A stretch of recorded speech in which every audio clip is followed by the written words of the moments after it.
Be me, 36, corporate lawyer at prestigious firm in New York. Born to Chinese immigrant parents, grew up in Queens. First-generation American, always caught between two worlds. Spent my entire adult life rejecting my mother's traditional values. She wanted me to be obedient, feminine, focused on family. I wanted to be independent, successful, focused on career. We've been fighting about this for 15 years. Every family dinner turns into an argument. Every phone call ends in frustration. She doesn't understand my life. I don't understand hers. My mother is 62, came to America at 25, married my dad through family arrangement, never had a career, stayed home, raised me and my brother. Everything I swore I'd never be. Everything feminism taught me to reject. She's always criticized my choices, my lifestyle. You work too much. You need to find husband. You're too aggressive. Men don't like that. You dress too masculine. Where's your femininity? You're getting older. When will you give me grandchildren? Every conversation, the same nagging concerns. Every visit, the same disappointed looks. She doesn't understand modern women, modern life. Doesn't understand that I don't need a man to be complete. That career success is valid, that I'm happy this way. Or at least I tell myself I'm happy.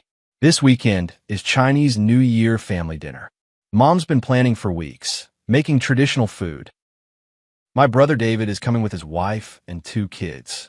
I'm coming alone as always, the perpetual single daughter. Arrive at my parents' house in Queens Saturday evening. Can smell the food from outside. Mom's been cooking all day. Let myself in, immediately hear the chaos. David's kids running around, wife helping mom in kitchen, dad watching TV, brother setting the table. Traditional family scene I've always felt apart from. Ah, you're here finally, mom says when she sees me. Not hello, or I'm glad you're here, just acknowledgement. Traffic was bad. Sorry I'm late. You're always late, always working too much. Here we go, not even 5 minutes in. Dinner is a usual affair, everyone around the table. Mom keeps putting food on my plate, way too much. Eat more, you're too skinny, you don't take care of yourself. I'm fine, Mom. Eat plenty. You eat takeout, not real food, not healthy.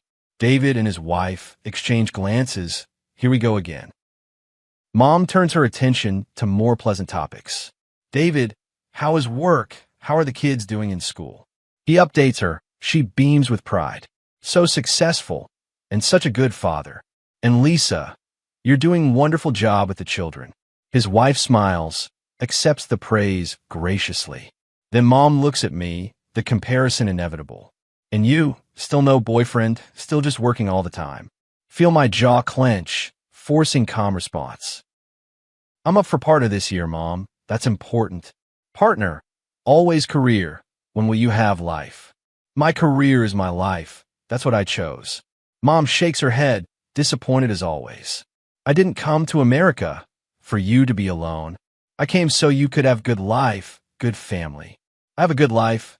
I'm successful. I'm independent. Independent, she says the word like it's poison.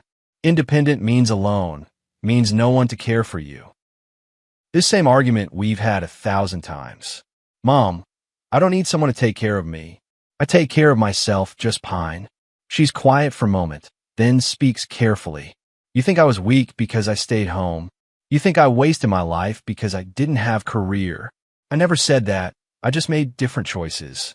Your choices leave you alone at 36 with nothing. The words sting more than expected. I have plenty. I have my career, my apartment, my life. You have things. You don't have people. Things don't keep you warm at night. Things don't take care of you when you're sick. Things don't give you grandchildren or family. Feel defensive and hurt simultaneously. Feminism taught me I don't need those things to be fulfilled. Mom actually laughs, bitter sound.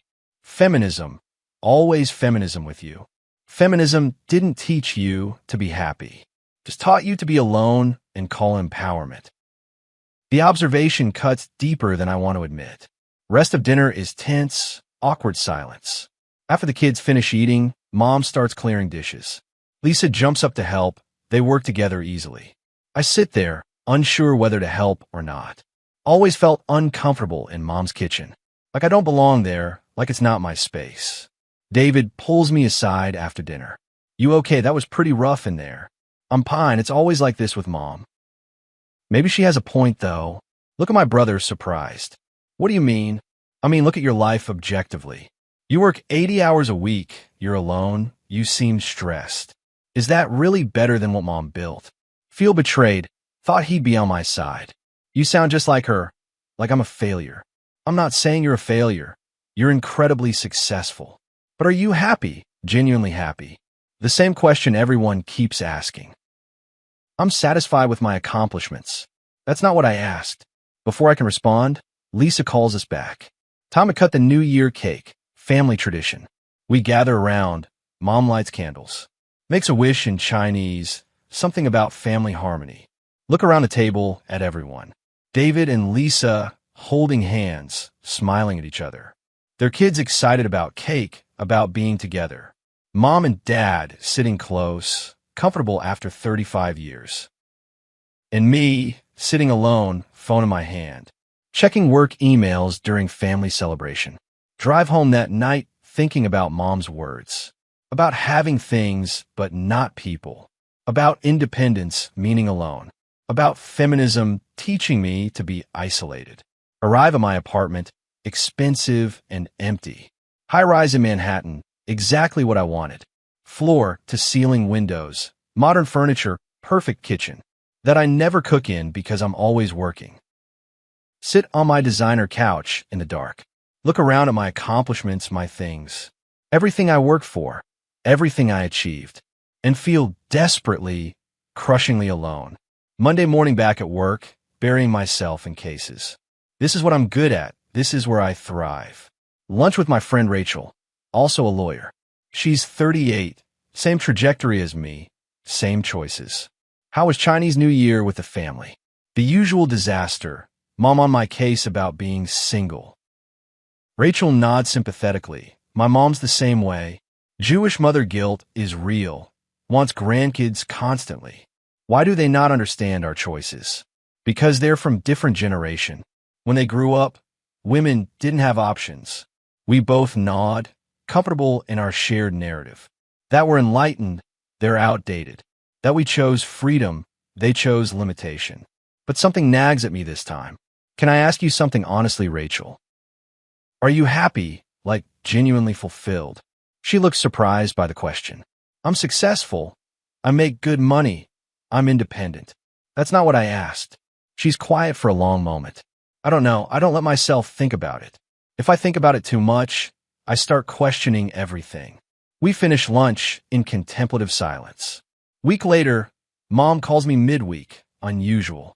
Can you come to dinner this weekend, just you? Why, what's wrong? Nothing wrong. I want to talk to you. About what?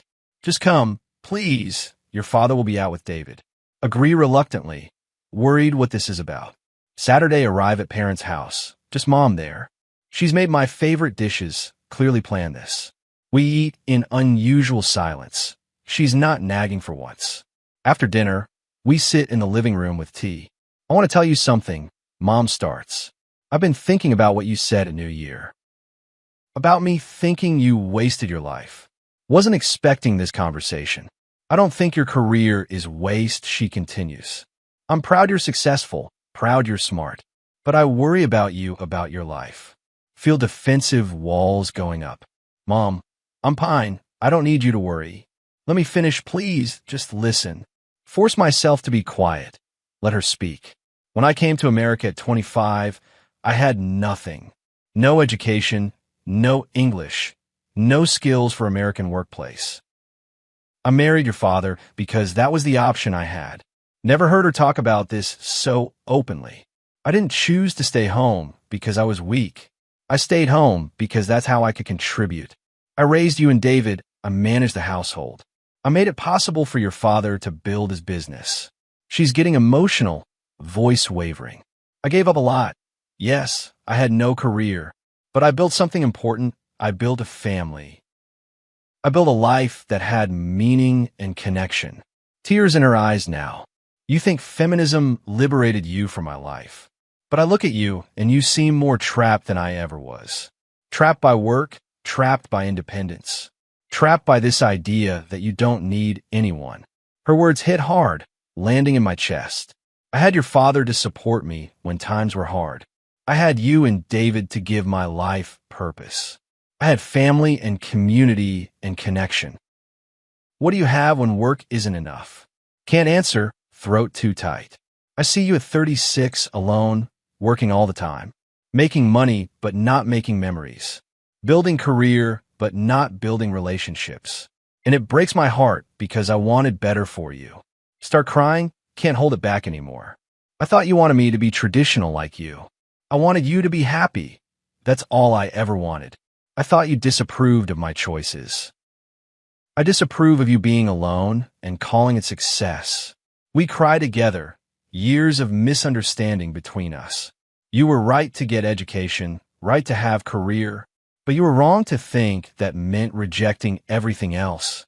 Wrong to think independence meant isolation. Wrong to think career could replace family. She reaches over, holds my hand. I chose family over career because I had to. You're choosing career over family because you think you should. But neither of us chose happiness first. Neither of us asked what would actually fulfill us. Sit with this truth, this painful realization. What do I do now, Mom? I'm 36. I built this life. You change it. It's not too late. You're young still. You can still have family. You can still find balance between work and life.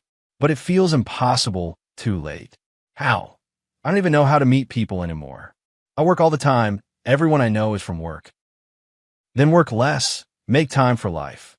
It's not that simple. It is that simple. You just have to choose it. Mom stands up, goes to her room, comes back with a photo album, old one, opens to pictures of her as a young woman. In China, before she came to America. This was me at 23. I had dreams too. I wanted to be teacher, wanted to see the world. Instead, I came here, married your father, had you.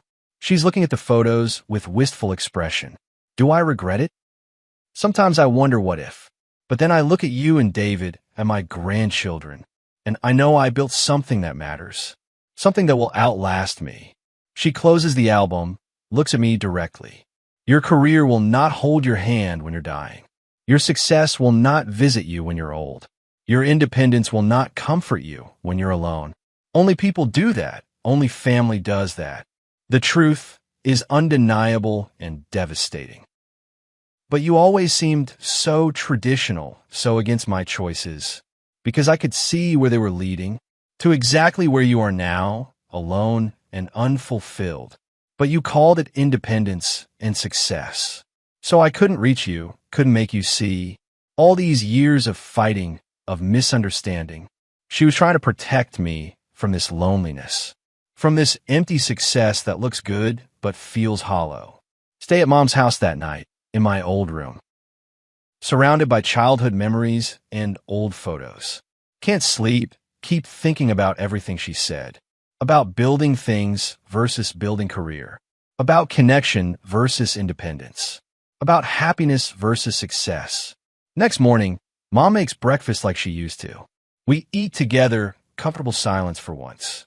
Mom, I'm sorry for dismissing your life all these years, for thinking your choices were less valid than mine, for believing feminism meant rejecting everything you were. She reaches over, touches my cheek. You were young, you were finding your way, but now you're old enough to see the truth, that there are many ways to be a woman, that my way wasn't wrong, just different from yours. And your way isn't wrong either, just incomplete. Spend that day with Mom, really talking for first time.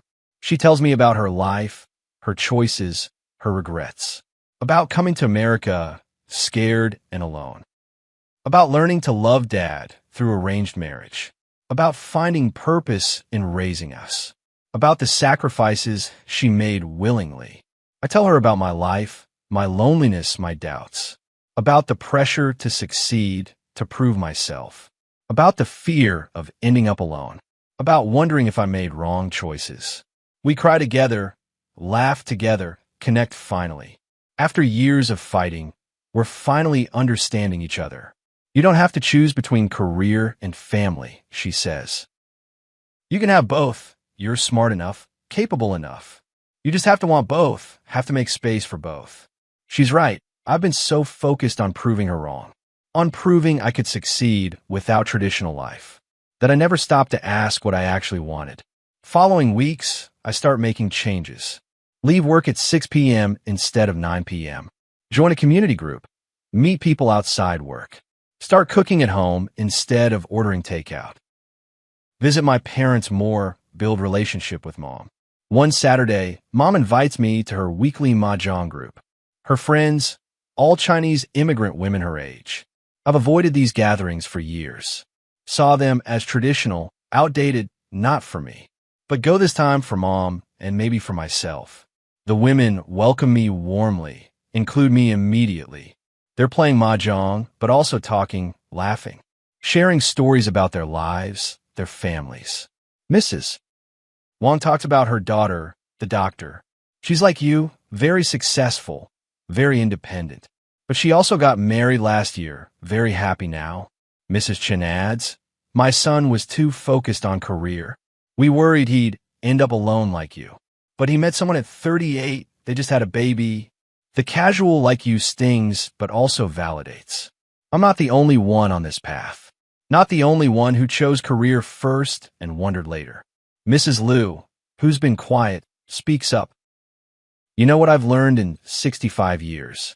Success means nothing if you have no one to share it with. Money means nothing if you have no one to spend it on. Accomplishments mean nothing if no one cares. The other women nod, agreeing with earned wisdom. I worked in factory for 30 years, Mrs. Liu continues. Saved every penny, wanted to be independent. Now I'm retired, have lots of money, and I'm alone.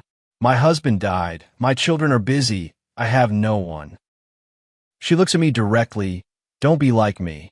Don't wait until it's too late to build connections. Don't sacrifice relationships for success, because success is empty when you're alone with it. Drive home that day really thinking about these women, about their earned wisdom, their life experience, about mom and her friends who chose differently than me, who chose family and connection over career and independence. Are they happy?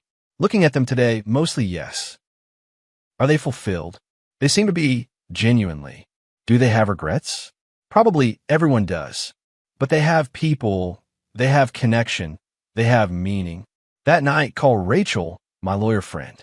Can I ask you something about your life? Sure, what's up? Do you think we made a mistake, choosing career over everything? Long pause. She's thinking seriously. I've been wondering the same thing lately. I'm 38, successful, and completely alone. I tell everyone I'm happy, but I'm not. I'm lonely and scared and wondering what it was all for. Her honesty breaks something open. My mom was right all along, I tell her. She tried to warn me, but I wouldn't listen. Thought she was old-fashioned and sexist. But she was just trying to save me from this. Rachel is quiet, processing. What are we supposed to do now? I don't know, but I'm going to figure it out. Going to stop working 80 hours a week. Going to make space for actual life. 3 months after that conversation with mom, I've cut my hours significantly, made partner anyway. Started dating someone I met through friends. Nothing serious yet, but it's nice he's kind. Visiting my parents every weekend now. Helping mom cook, learning her recipes finally. Building the relationship we should have had all along. One Sunday, mom and I are making dumplings.